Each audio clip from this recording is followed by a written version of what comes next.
Hello दोस्तों, आप लोग कैसे हैं। तो दोस्तों आज हम लोग करेंगे सीटेट का एसएसटी क्लास, ठीक है ना। और ये क्लास कितना का है, तो ये क्लास है 6 का है। और ये चैप्टर कितना है, तो चौथा चैप्टर है। 3 चैप्टर हो गया है और ये चौथा चैप्टर है, ठीक है ना।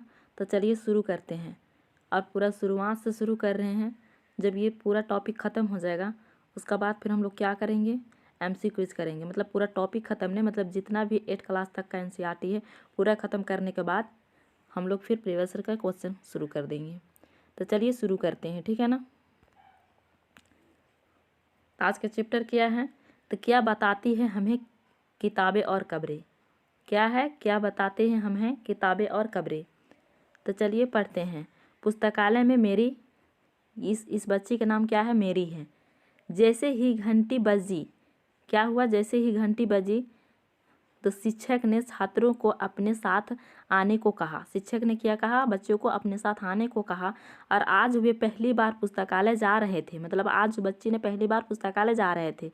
और मेरी ने देखा कि पुस्तकालय उसी कक्षा से काफ़ी बड़ा था, मतलब अपने जो कक्षा था उससे बहुत बड़ा था। और वहाँ पर क्या था, किताबें बहुत था। उसके बाद वो क्या किया, बहुत था। उसके बाद अलमारी भी जो मोटी मोटी किताबें से भरी थी। मतलब वहाँ पर क्या देखा, वो अलमारी भी देखी और अलमारी में क्या था, तो किताब था उसमें, ठीक है ना, मोटी मोटी किताबें था।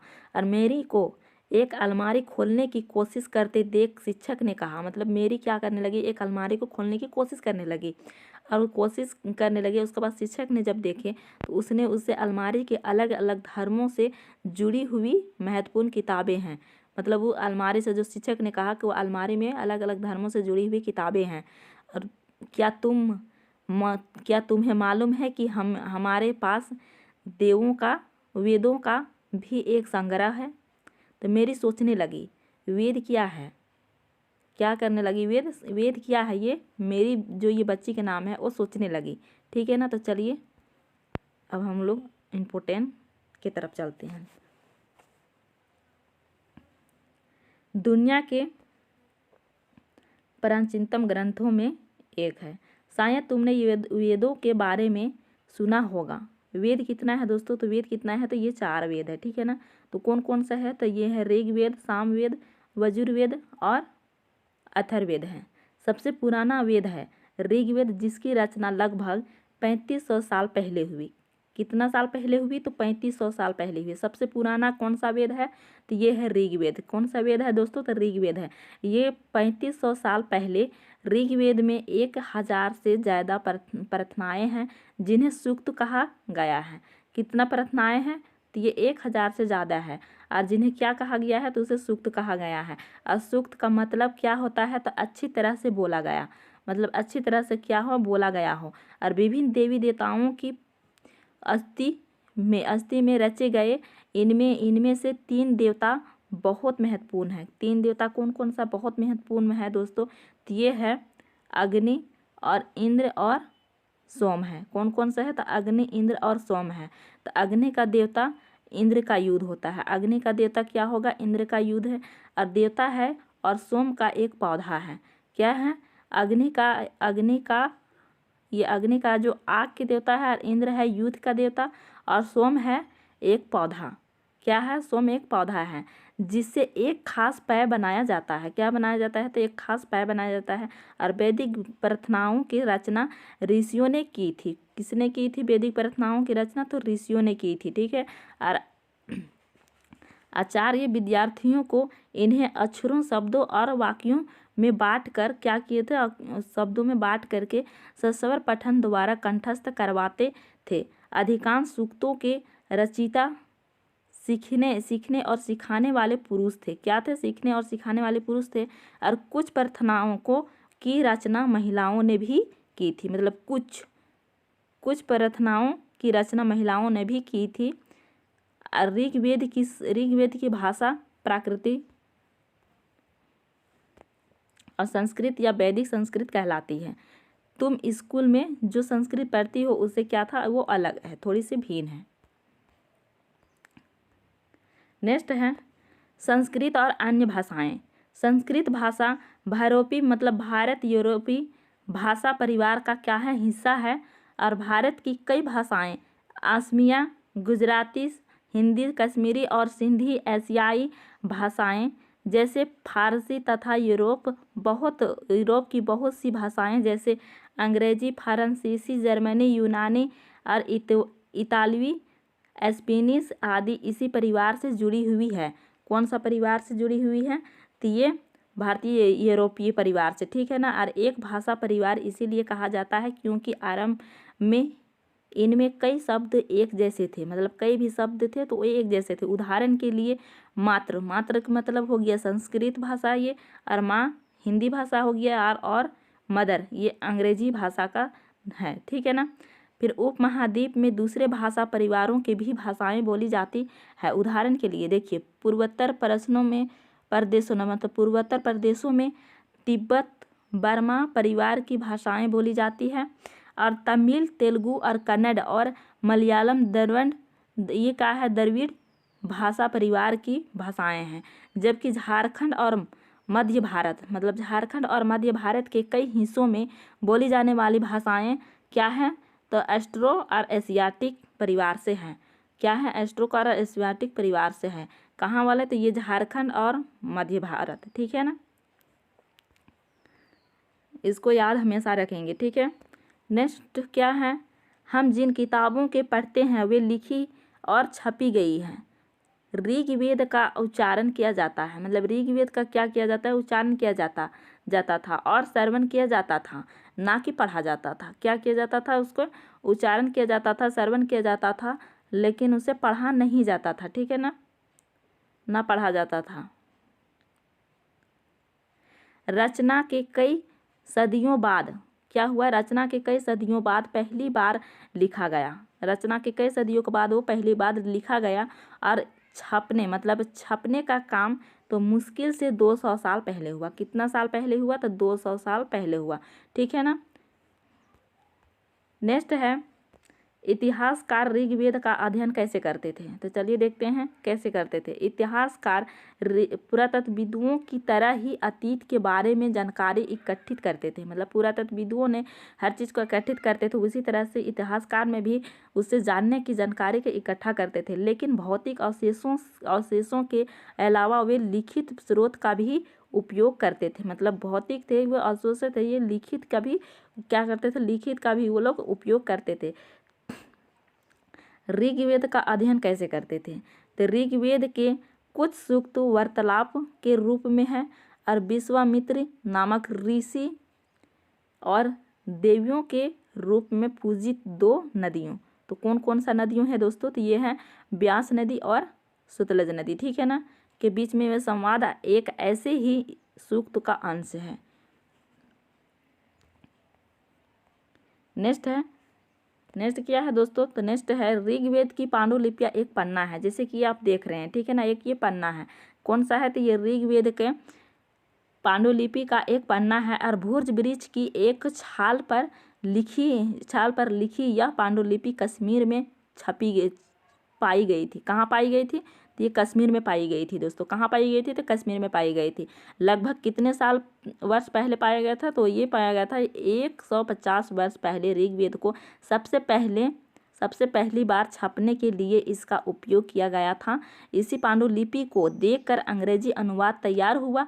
यह पांडुलिपि पुणे और महाराष्ट्र एक पुस्तकालय में सुरक्षित है, मतलब अभी भी एक पुस्तकालय में ये सुरक्षित है, ठीक है ना। नेक्स्ट है कि इतिहासकार यह बताते हैं कि यह प्रार्थना उस क्षेत्र में रची गई होगी। किस क्षेत्र में रची गई है? जहाँ ये नदियाँ बहती।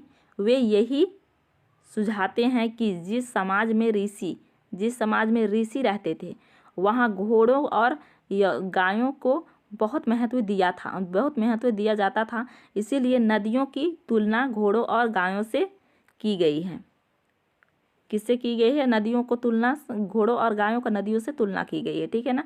फिर नेक्स्ट है, ऋग्वेद की प्रार्थनाओं में अन्य दूसरी नदियों, खासकर सरस्वती और सिंधु और उसकी सहायक नदियों का भी जिक्र है, और गंगा और यमुना का उल्लेख सिर्फ एक बार हुआ है। कितना बार हुआ है गंगा और यमुना का उल्लेख? तो एक बार हुआ है, ठीक है ना। इस बात को याद रखेंगे, ये प्रीवियस ईयर क्वेश्चन में पूछा गया है। तो दोस्तों अब यहाँ पर मवेशी, घोड़े और रथ, यहाँ पर देखिए क्या है। ऋग्वेद में मवेशियों, बच्चों, ये खासकर क्या है, पुत्रों और घोड़ों की प्राप्ति के लिए अनेक प्रार्थनाएं हैं। घोड़ों को लड़ाई में रथ खींचने के काम में लाया जाता था। घोड़ों को किस लिए लाया जाता था, तो लड़ाई जब होता था तो उसमें रथ को खींचने के लिए लाया जाता था। और इन लड़ाइयों में मवेशी जीत कर लाए जाते थे। और फिर लड़ाई वैसे ही जमीन के लिए भी लड़ी जाती थी, जहाँ चारागाह हो या जौ जैसी जल्दी तैयार हो जाने वाले फसलों का उपजाया जा सकता हो। मतलब जहाँ पर फसल जल्दी उग जाता है वहाँ पर कभी जमीन के लिए भी लड़ा जाता था। और कुछ लड़ाइयाँ पानी के स्रोतों और लोगों के बंदी बनाने के लिए भी लड़ी जाती थी। क्या की जाते थे, कुछ लोग पानी को और फिर बंदी बनाने के लिए भी लड़ी जाती थी, ठीक है ना। और युद्ध में जीते गए धन का कुछ भाग सरदार रख लेते थे और तथा कुछ भाग को पुरोहित को दिया जाता था। और शेष धन जो बचता था उसको आम लोगों में बांट दिया जाता था। और फिर कुछ धन यज्ञ करने के लिए भी प्रयुक्त होता था। कुछ धन जो था ये यज्ञ करने के लिए प्रयुक्त होता था। और यज्ञ की आग में आहुति दे जाती थी। ये आहुतियाँ देवी देवताओं को दी जाती थी। और घी और अनाज और कभी कभी जानवर को भी आहुति दी जाती थी। कौन कौन सा, तो घी और अनाज, कभी कभी जानवरों को भी आहुति दी जाती थी। नेक्स्ट क्या है दोस्तों, तो नेक्स्ट है अधिकांश पुरुष इन युद्धों में भाग लेते थे। मतलब अधिकांश पुरुष ही इन युद्ध में भाग लेते थे।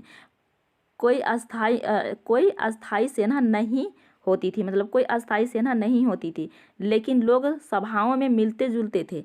क्या करते थे, लोग सभाओं में मिलते जुलते थे और युद्ध के शांति विषय सलाह मशवरा करते थे। क्या करते थे, शांति विषय में वो सलाह मशवरा करते थे। वहाँ ये ऐसा लोगों को अपना सरदार चुनते थे जो क्या था, बहादुर और कुशलता योद्धा था। जो बहादुर था और जो कुशलता था उसे वो लोग अपना सरदार चुनते थे, ठीक है ना। फिर नेक्स्ट क्या है दोस्तों, लोगों की विशेषता बताने वाले शब्द। तो चलिए देखते हैं। तो दोस्तों लोगों का वर्गीकरण काम, भाषा और परिवार या समुदाय, निवास स्थान या संस्कृति परंपरा के आधार पर किया जाता रहा है। ऋग्वेद में लोगों की विशेषता बताने वाले कुछ शब्दों को देखो। ऐसे दो समूह है जिनका वर्गीकरण काम के आधार पर किया गया है। क्या किया गया है, तो इसका वर्गीकरण काम के आधार पर किया गया है। मतलब पुरोहित, जिन्हें कभी कभी ब्राह्मण कहा जाता था। मतलब इसको कभी कभी ब्राह्मण कहा जाता था। और तरह तरह के यज्ञ और अनुष्ठान करते थे। दूसरे लोग थे राजा। मतलब दूसरे लोग क्या थे, तो राजा थे दूसरे लोग, ठीक है ना। ये राजा वैसे नहीं थे जिनके बारे में तुम बाद में पढ़ेगी। ये ना तो बड़ी राजधानियों और महलों में रहते थे, ना इनके पास सेना थी, ना ही ये कर असूलते थे। मतलब इनके पास सेना भी नहीं थी और ये कर भी नहीं असूलते थे। पर राजा की मृत्यु के बाद उसका बेटा अपने आप ही शासक नहीं बन जाता था। मतलब अपने आप में शासक नहीं बन जाता था, उसके लिए क्या करना पड़ता था, तो युद्ध करना पड़ता था, ठीक है ना। तो चलिए देखते हैं ये क्या है दोस्तों। तो जनता या पूरे समुदाय के लिए दो शब्द का इस्तेमाल होता था।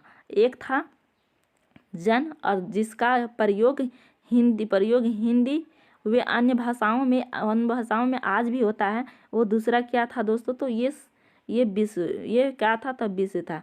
और उसके बाद फिर जिससे वैश्य शब्द निकला है। इस विषय पर तुम अध्ययन 5 में करेंगे, ठीक है ना। और ये क्या है दोस्तों, ऋग्वेद में विश्व और जनों के नाम मिलते हैं। ऋग्वेद में किसका नाम मिलते हैं, तो विश्व और जनों के नाम मिलते हैं। इसीलिए हमें पूर्व जन या विश्व भारत जन या विश्व युदु जन या विश्व जैसे कई उल्लेख मिलते हैं, ठीक है ना। तो कई उल्लेख मिलते हैं। नेक्स्ट क्या है, जिन लोगों ने इन प्रार्थनाओं की रचना की वे कभी कभी खुद को आर्य कहते थे। कभी कभी क्या करते थे, खुद को आर्य कहते थे तथा अपने विरोधियों को दास या दसवीं कहते थे। अपने विरोधियों जो थे उसे क्या कहते थे, तो दास और दसवीं कहते थे। और दसवीं वे लोग थे जो यज्ञ नहीं करते थे। मतलब दसवीं वो लोग थे, दास और दसवीं वो लोग थे जो यज्ञ नहीं करते थे दोस्तों। और शायद दूसरी भाषाएं बोलते थे। मतलब वो लोग क्या करते थे, दूसरी भाषाएं भी बोलते थे। बाद के समय में दास स्त्रीलिंग, दासी शब्द का मतलब क्या हुआ, तो गुलाम हो गया। शब्द का मतलब क्या हुआ, गुलाम हो गया।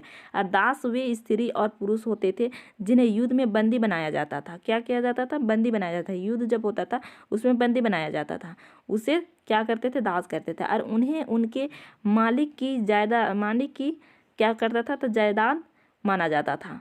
मतलब उसके मालिक उसे जायदाद मानते थे। जो भी काम मालिक चाहते थे उन्हें वह सब कुछ करना पड़ता था, मतलब सब कुछ उसे करना पड़ता था। ठीक है ना। अब नेक्स्ट क्या है दोस्तों, तो नेक्स्ट है जिस युग में उपमहाद्वीप के उत्तर पश्चिम में ऋग्वेद की रचना हो रहे थे। अगर बोलेंगे ऋग्वेद की रचना कहाँ हुए थे, तो ये कहाँ होते, तो उत्तर पश्चिम में। ठीक है ना। और उसी समय दूसरी जगहों पर एक अलग तरह का क्या हुआ था, विकास हो रहा था। तो चलिए देखते हैं क्या विकास हो रहा था। ये कहाँ है, खामोश प्रहरी कहानी महापाषाणों की। ठीक है ना। तो ये क्या है, तो शिलाखंड महापाषाण, यानी महा का मतलब हो गया बड़ा, और फिर पाषाण का मतलब क्या हुआ दोस्तों, तो पाषाण का मतलब हो गया पत्थर नाम से जाने जाते हैं। मतलब ये पत्थर नाम से जाने जाते हैं। पत्थर दफन करने की जगह पर लोगों द्वारा बड़े बड़े किरने से लगाए गए थे। मतलब बहुत ही एकदम कीमती से उसे लगाया गया था। और फिर महापाषाण कब्रें बनाने की प्रथा लगभग 3000 साल पहले शुरू हुई। कितना साल पहले शुरू हुई दोस्तों, तो ये 3000 साल पहले शुरू हुई। यह प्रथा दक्कन और दक्षिण भारत, उत्तर पूर्वी भारत और कश्मीर में प्रचलित थे। कहाँ कहाँ प्रचलित था, तो ये दक्कन भारत में, और फिर दक्षिण भारत और उत्तर पूर्वी भारत में और कश्मीर में प्रचलित था। ठीक है ना। और कुछ महत्वपूर्ण पाषाण काल जो पूरा स्थल मानचित्र 2 देखिए। महापाषाण काल जमीन के ऊपर ही दिख जाते थे, और कुछ महापाषाण जमीन के भीतर भी होते थे, जैसे कि यहाँ पर चित्र देख सकते हैं। ठीक है ना। इस चित्र से क्या पता चल रहा है कि जमीन के अंदर भी। ठीक है। चलिए, कई बार पुरातत्वविदों को गोलाकार सजाए हुए पत्थर मिलते थे, जैसे कि आप लोग देख सक रहे हैं कि ये कितना खूबसूरत पत्थर को ये काट करके तराश करके इसे बनाया गया है, और इसमें कब्र बनाया गया है। ठीक है ना। तो कई बार अकेला खड़ा हुआ पत्थर मिलता है, यही एकमात्र प्रमाण है जो जमीन के नीचे कब्रों के दर्शाते हैं। मतलब ये जमीन के नीचे कब्र था, उसे यही प्रूफ है जो दर्शाता है। ठीक है ना। प्रूफ है जो दर्शाता है। ठीक है। फिर नेक्स्ट है कि महापाषाणों के निर्माण के लिए लोगों को कई तरह के काम करने पड़ते थे। हमने जो कार्यों को सूची बनाई है वो कब्रबद्ध करो। ये गड्ढे खोदना, शिलाखंड को ढोकर लाना, बड़े पत्थरों को तराश और मरे हुए को दफनाना। बड़े पत्थरों को क्या करना है, तराश कर लाना, और फिर मरे हुए जो है उससे दफनाना। ठीक है ना। तो चलिए नेक्स्ट क्या है दोस्तों, तो नेक्स्ट है कि इन सब कब्रों में कुछ समानताएं हैं। मृतकों को खास किस्म के मिट्टी के बर्तनों के साथ दफनाया जाता था। मिट्टी के जो बर्तन था उस बर्तन को भी उस कब्र में लगा दिया जाता था और डाल दिया जाता था, और डाल करके उसे दफना दिया जाता था। और उसका रंग कैसा होता था, तो उसका रंग होता था जिन्हें काला, लाल और मिट्टी के बर्तनों, मतलब काला हो या लाल हो, ब्लैक एंड रेड बियर, ये इंग्लिश का नाम है। ठीक है ना। नाम से जाना जाता है। इनके साथ ही मिले हैं लोहे का औजार। क्या मिले हैं दोस्तों, तो लोहे के औजार मिला है। तो क्या क्या मिला है, तो लोहे के औजार में हथियार, घोड़ों के कंकाल और सामान तथा पत्थर और सोने के गहने मिले हैं दोस्तों। तो देख सकते हैं यहाँ पर महापाषाण कब्रों से मिले लोहे के सामान, घोड़े के लिए सामान, उसके बाद फिर ये क्या है, कुल्हाड़ी है जो कि यहाँ पर दिखाई दे रहा है, और एक कटार है। ये क्या है, एक कटार है। ठीक है ना। ये सारे चीज़ मिले हैं। ठीक है। अब नेक्स्ट क्या है दोस्तों, तो नेक्स्ट है लोगों की सामाजिक असमानताओं के बारे में पता करना। पुरातत्वविदों ये असमानता दिखाई दे रहा है। ठीक है ना। तो चलिए देखते हैं क्या असमानता यहाँ पर दर्शाया गया है। तो पुरातत्वविदों यह मानते हैं कि कंकाल के साथ पाई गई चीज़ें मरे हुए व्यक्ति की ही रही होगी। तो कभी कभी एक कब्र की तुलना में दूसरी कब्र को ज़्यादा चीज़ें मिलती हैं। तो ज़्यादा चीज़ मतलब एक कब्र में कम मिलता है और दूसरे कब्र में ज़्यादा मिलता है एक कब्र की तुलना में, ठीक है ना। तो ब्रह्मगिरी यह एक व्यक्ति की कब्र में 33 सोने के मनके और शंख पाए गए हैं और दूसरे कंकालों के पास सिर्फ कुछ मिट्टी के बर्तन ही पाए गए हैं। इससे पता चलता है कि यहाँ पर गरीबी और अमीरी की कब्र जो था वो अलग अलग था। जैसे कि यहाँ पर पता चल रहा है कि 33 सोने के मनके और शंख पाए गए थे, मतलब ये अच्छे से दर्शा रहा है कि ये अमीर की कब्र रहा होगा। और यहाँ पर कुछ मिट्टी के बर्तन ही पाए गए, मतलब ये गरीब का कब्र रहा होगा, ठीक है ना। इससे साफ पता चलता है। और यह दफनाए गए लोगों की सामाजिक स्थिति से विभिन्नता को दर्शाता है, मतलब विभिन्नता को दर्शा रहा है। मतलब कुछ लोग अमीर थे तो कुछ लोग क्या थे दोस्तों, तो गरीब थे, कुछ लोग सरदार थे तो कुछ लोग अनुयायी थे, ठीक है ना। इसीलिए यहाँ पर कब्र भी अलग अलग तरह के, जो गरीब थे जिसका पास धन दौलत ज़्यादा नहीं रहा होगा, जिनके पास जो चीज़ रहा होगा वही चीज़ को वो दफना दिया होगा, ठीक है ना। तो चलिए नेक्स्ट चलते हैं। नेक्स्ट क्या दिखा रहा है कि क्या कुछ कब्रगाहें खास परिवारों के लिए थी। अब कभी कभी महापसानों में एक से अधिक कंकाल मिले हैं, मतलब एक कब्र से अधिक कंकाल मिले हैं, ठीक है ना। वे यह दर्शाते हैं कि शायद एक ही परिवार के लोगों को एक ही स्थान पर अलग अलग समय पर दफनाया गया होगा, मतलब अलग अलग दफनाया गया होगा। एक कब्र से कितने कंकाल मिले हैं, तो बहुत ज़्यादा कंकाल मिले हैं। तो लगता है कि अलग अलग समय पर अलग अलग दफनाया गया वहाँ पर शवों को, तब तो वहाँ पर एक से ज़्यादा कंकाल मिले हैं, ठीक है ना। बाद में मरने वाले लोगों को पोस्ट हॉल के रास्ते कब्र में लाकर दफनाया जाता था और ऐसे स्थान पर गोलाकार लगाए गए पत्थर का चट्टान चिन्हों का काम करते थे, जहाँ लोग आवश्यकता अनुसार शवों को दफनाने दोबारा आ सकते थे, मतलब शवों को फिर से दोबारा दफनाने के लिए आ सकते थे, ठीक है ना। अब नेक्स्ट चलते हैं इनाम गांव। अब इनाम गांव से क्या जानकारी मिलता है, तो चलिए देखते हैं इनाम गांव से क्या जानकारी मिलता है। इनाम गांव यह भीमा की सहायक नदी घोड़ के किनारे एक जगह है। इस जगह पर 3600 से 2700 साल पहले के लोग रहते थे। कितना साल पहले, तो ये 3600 से 2700 साल पहले लोग रहते थे। यहाँ वास के लोगों को प्राय गड्ढे में सीधा लिटा कर दफनाया जाता था, मतलब सीधा लिटा करके दफनाया जाता था। उनका सिर उत्तर की तरह और होता था और कई कब्र उन्हें घर के अंदर ही दफनाया जाता था, मतलब कई ऐसा कब्र मिला है जो कि घर के अंदर मिला है, ठीक है ना। और ऐसे बर्तन जिन्हें शायद खाना और पानी हो दफनाया गया शव के पास रख दिए जाते थे, मतलब लगता था कि मरने के बाद भी जीवन है, तो इसीलिए वो लोग सोचते होंगे कि हाँ उसको दफना करके उसके सामान रख देते हैं ताकि वो कभी उठ करके खा पी लेंगे, ठीक है ना। तो बस ऐसा लगता था। और नेक्स्ट क्या है, एक आदमी को 5 कमरों वाले मकान के आंगन में चार पैरों वाले मिट्टी के एक बड़े से संदूक में दफनाया गया था। बस्ती के बीच में बसा यह घर गांव के सबसे बड़े घरों में से एक था। क्या था, गांव के घरों में से सबसे बड़ा था और इस घरों में एक अनाज का गोदाम भी था। क्या था, इस घरों में एक अनाज की गोदाम भी था और 100 के पैर मुड़े हुए थे। 100 के पैर क्या हुए थे, तो मुड़े हुए थे। नेक्स्ट क्या है, छोटे आकार के आधार पर एक बच्चे के कंकाल को आसानी से पहचाना जा सकता है, लेकिन बच्चे और बच्ची के कंकाल के बीच में कोई बड़ा फर्क नहीं होता। मतलब जो छोटे बच्चे हैं उसके कंकाल में कोई फर्क नहीं होता है। जब बड़े हो जाते हैं तो थोड़ा सा फर्क आ जाता है, लेकिन छोटे में फर्क नहीं होता है। तो क्या हम यह पता लगा सकते हैं कि कंकाल किसी पुरुष का था या किसी स्त्री का। तो कभी कभी लोग कंकाल के साथ मिले सामानों के आधार पर इसका अंदाज़ा लगाते थे, मतलब जो सामान मिलते थे उससे अंदाज़ा लगाते थे। तो उदाहरण के लिए यदि कंकाल के साथ गहने मिलते हैं तो कई बार उसे महिला का कंकाल मान लिया जाता है, लेकिन ऐसी समझ के साथ समस्याएं हैं। ऐसी समझ के साथ क्या समस्याएं हैं? तो अक्सर पुरुष भी क्या करते थे, आभूषण पहनते थे, मतलब वो भी गहने पहनते थे।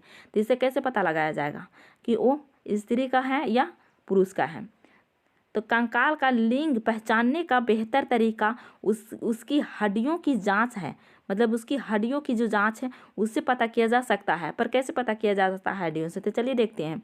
तो चूंकि महिलाएं बच्चों को जन्म देती है, क्या करती है, महिलाएं बच्चों को जन्म देती है, तो इसीलिए उनका कटी प्रदेश या कुल्हा पुरुषों से ज़्यादा बड़ा होता है, ठीक है ना, ज़्यादा बड़ा होता है। तो बस इसी चलते उसे पहचान दिया जाता है, ठीक है ना। ये समझ कंकालों के आधुनिक अध्ययन पर आधारित है, ठीक है ना। तो नेक्स्ट चलते हैं। नेक्स्ट क्या है, आज से लगभग 2000 साल पहले चरक नाम के एक प्रसिद्ध वैद्य हुए थे।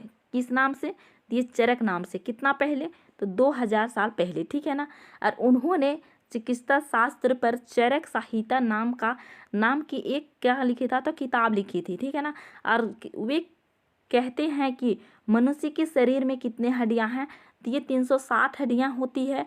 यह आधुनिक शरीर रचना विज्ञान को कहना है कि ये 206 हड्डियां से काफ़ी ज़्यादा हैं।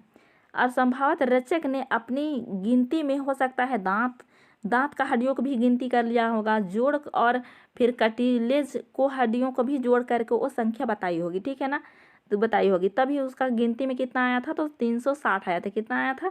तो 360 आया था। और अभी कितना है? तो अभी कितना है दोस्तों? तो अभी 260 है, ठीक है ना। तो चलिए इसके बारे में भी समझ गए। तो अब नेक्स्ट चलते हैं। अब नेक्स्ट क्या है, तो इनाम गाँव के लोगों के काम धंधे। अब इसमें लोगों को क्या काम धंधे थे? तो इनाम गाँव में पुरातत्वविदों को गेहूं, जौ, चावल, दाल, बाजरा, मटर और तिलहन के बीज मिले हैं। किस चीज़ का बीज मिले हैं? तो गेहूं, जौ, चावल, दाल और बाजरा, मटर और तिल के बीज मिले हैं। कई जानवरों की हड्डियां भी मिली हैं, मतलब कई जानवरों की हड्डियां भी मिले हैं। इससे पता चलता है कि ये लोग किसान भी थे और फिर ये लोग क्या करते थे, जानवर भी पालते थे, ठीक है ना।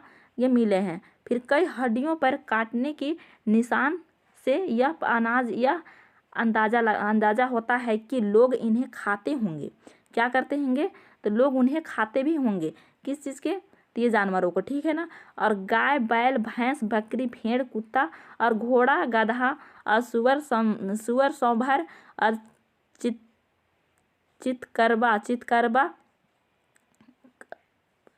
चितकबरा, हिरन और कृष्ण और मृग, क्या है ये, खरहा, नेवला, चिड़िया, घड़ियाल, कछुआ, केकड़ा और मछली की हड्डियां भी पाई गई है।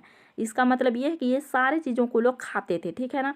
ऐसे साक्ष्य मिले हैं कि बेर आंवला और जामुन, खजूर और कई तरह की रसभीरिया एकत्रित की जाती थी, ठीक है ना।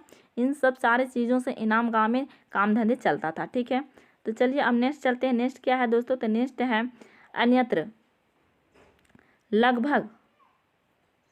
लगभग कितना, 3500 साल पहले हम यहाँ की लेखक कला के सबसे पुराना उदाहरण पाते हैं। यह जानवरों की हड्डियों पर लिखा गया है। क्या गया है? ये जानवरों को हड्डियों पर ये लिखा गया है, ठीक है ना, लिखा गया है। इन्हें भविष्यवाणी करने वाली हड्डियां कहा जाता है। क्या कहा जाता है? तो ये भविष्यवाणी करने वाली हड्डियां कहा जाता है, क्योंकि यह मान्यता थी कि भविष्य बताती है। राजा लोग क्या करते थे? लिपिकारी से इन हड्डियों पर क्या करते थे? लिखवाते थे, मतलब सवाल लिखवाते थे। क्या वे युद्ध जीतेंगे? क्या फसलें अच्छी होगी? क्या उन्हें पुत्र होंगे? फिर इन हड्डियों को आग में क्या करते थे? डाल दिया जाता था, मतलब आग में उसको डाल दिया जाता था, जहाँ इनमें क्या था? गर्मी से चटक कर दरारें पड़ जाती थी, मतलब गर्मी से जब वो चटक कर दरारें पड़ जाती थी तो भविष्यवक्ता इन दरारों को बड़े ध्यान से देखकर भविष्यवाणी करने की कोशिश करते थे। क्या करते थे? भविष्यवाणी करने की कोशिश करते थे। जैसा शायद तुम भी सोच रही होगी, ये भविष्यवक्ता कभी कभी गलती भी करते होंगे। कभी कभी क्या करते होंगे? गलती भी करते होंगे। ये राजा शहरों में महल बनाकर रहते थे। क्या महल कर रहते थे? तो शहरों में महल बना करके रहते थे। उन्होंने बेशुमार दौलत इकट्ठी कर ली थी, जिसमें बड़े बड़े नक्काशी किए हुए कांसे के बर्तन शामिल थे। क्या थे? तो कांसे के बर्तन शामिल थे, लेकिन वे लोहे का इस्तेमाल करना नहीं जानते थे। क्या था दोस्तों? ये लोहे के इस्तेमाल करना वो नहीं जानते थे। ठीक है ना? तो दोस्तों आज का वीडियो में इतना ही। अगर वीडियो अच्छा लगा हो तो लाइक, शेयर और कमेंट करके ज़रूर बताएंगे। ऐसा वीडियो पाने के लिए इस चैनल को सब्सक्राइब कर लीजिए। फिर मिलते हैं नेक्स्ट वीडियो में। तब तक के लिए टेक केयर एंड बाय।